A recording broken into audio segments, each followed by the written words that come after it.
Alors l'ouvrier n'hésite pas à forcer et à rectifier le montage au ciseau. La méthode paraît rustique, mais au final, cela passe sans problème le contrôle qualité. Je vais vous montrer ce qu'on a reçu donc, ce matin. On a eu une petite commande ce matin. Donc c'est de la petite oreillette bouton. Et les petites oreillettes boutons de ce type-là. Donc ce sont des oreillettes premier prix, c'est ça se vend très très bien sur Internet. Stéphane vend ses écouteurs, des produits pas très élaborés et surtout pas très chers. Ils ne coûtent à l'achat que 3,90 €. Ils existent en rose, orange ou encore jaune, et à ce prix-là, ils s'arrachent comme des petits pains. Stéphane peut en écouler jusqu'à 150 par mois. C'est un produit qui se vend bien, oui, parce que c'est un produit de renouvellement. C'est un produit... Les gens, lorsque leur appareil tombe en panne ou je sais pas, ils l'ont perdu, c'est des choses aussi qui arrivent, parce que c'est tout petit, ça peut se perdre. Lorsque ça leur arrive, ils en rachètent un autre, ça coûte 3,90 €, 4,90 €. Ils renouvellent et puis ça leur permet, tiens, cette fois-ci, je vais changer de couleur, je vais prendre un autre produit.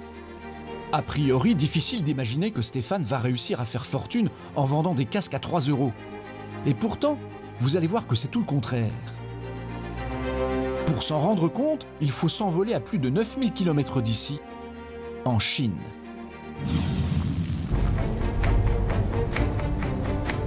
Direction Shenzhen, la plaque tournante de l'électronique en Chine. C'est ici que se fabriquent 90% des 300 millions de casques vendus chaque année dans le monde. Mais il est extrêmement difficile de rentrer dans ces ateliers. Tous ont refusé nos demandes de tournage.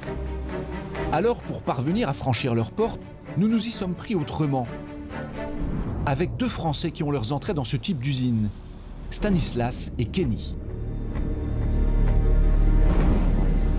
On a 2 tests labo, un pour la fréquence et un pour la distorsion. Leur travail consiste à contrôler pour de grandes marques la qualité de fabrication des écouteurs. À leur côté, nous allons parvenir à entrer dans une des plus grosses usines de la ville.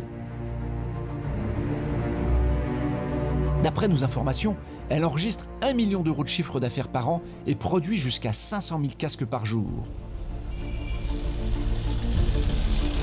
Pourtant, lorsque nous arrivons sur place, voilà ce que nous découvrons. Une usine loin de ressembler à une multinationale. Dans une cour insalubre,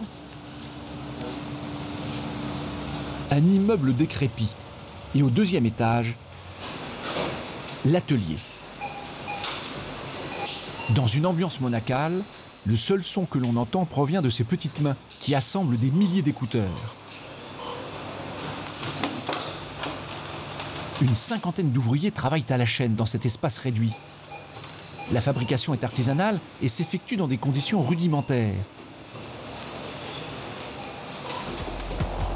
Mais si certaines grandes marques fabriquent ici, c'est justement parce que c'est cette main-d'œuvre qui fait la différence.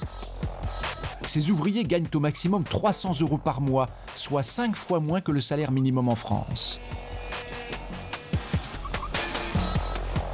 On est sur du travail de petites mains, de précision, répétitif, plusieurs milliers de pièces de production certainement à la journée. Mais pour la Chine, il n'y a pas de quoi être choqué.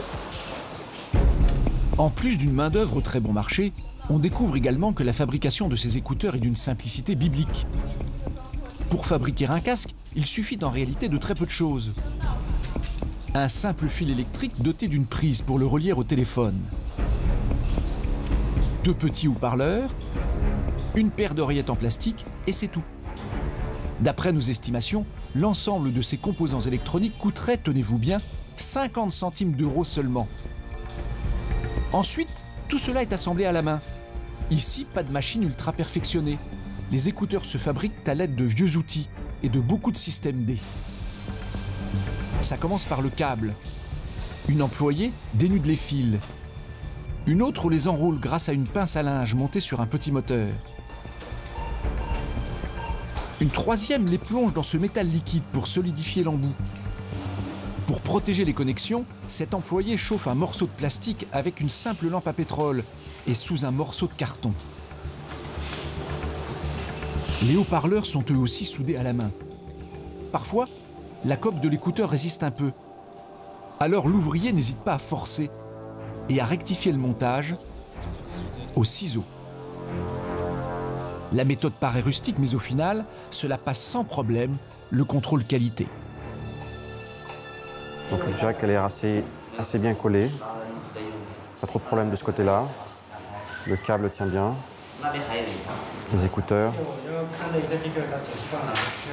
Protection pour les oreilles. Au niveau du confort d'utilisation, ça rentre bien dans l'oreille, c'est stable. Vraiment très bien, hein. Je suis... Ah ouais. En comptant la main-d'œuvre et le coût des composants, ce casque sera facturé 80 centimes d'euros par l'usine chinoise à son client. 80 centimes d'euros, c'est en général le prix que la plupart des marques paient pour la fabrication de ce genre d'écouteurs. Mais alors, combien vont-elles nous les revendre ?